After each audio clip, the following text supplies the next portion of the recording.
یا میں کل اس بچے کی چھوٹی سی وہ ایک تصویر نے جو اپنے نانا کے وہ سینے پہ بیٹھا ہے جسے انڈین فورسز نے شہید کیا ہوا ہے، اور پھر اس کا وہ چھوٹا سا جو ویڈیو کلپ ہے وہ دل دہلال دینے کے لیے پوری دنیا کے لیے کافی ہے، لیکن عام طور پر وہ ریئیکشن ہمیں ویسٹ سے امریکہ سے وہ نہیں سننے میں دیکھنے میں نظر آتا، جو کسی اور خطے میں ہوتا تو شاید پوری دنیا چیخ پڑتی کہ آپ نے کیا کیا۔ بالکل آپ نے صحیح کہا۔ دیکھیے تصویر کو دیکھیں تو دل دہل جاتا ہے، اور میں نے اس پہ کامنٹ کیا ہے۔ میں نے کہا ہے پاکستانیوں سے، کشمیریوں سے، اور جو ہماری ایکسپیٹریٹ کمیونٹی ہے، چاہے امریکن پاکستانی ہیں، کینیڈین ہیں، آسٹریلیا میں ہیں، یورپ میں ہیں، مشرق وسطیٰ میں ہیں، یہ ان کی ذمہ داری بنتی ہے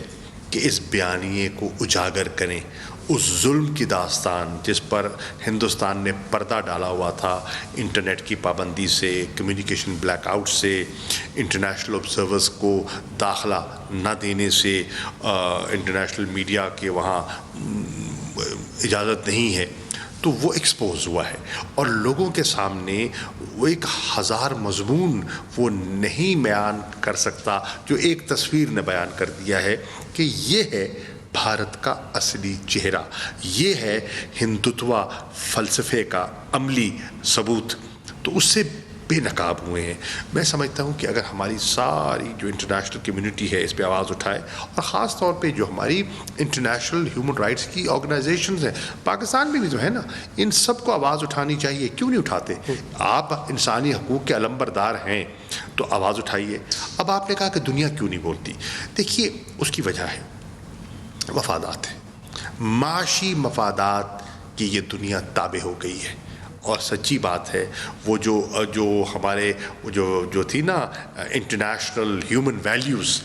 وہ آج دب گئی ہیں معاشی مفادات کے سامنے۔ ہندوستان کی منڈی، ایک نیا اسٹریٹجک الائنمنٹ جو ہے وہ سب غالب آ گئی ہے، اور انسانی حقوق، وہ جمہوری قدریں جو ہم کہتے ہیں، جو ویسٹرن ڈیموکریسیز کہتی ہیں،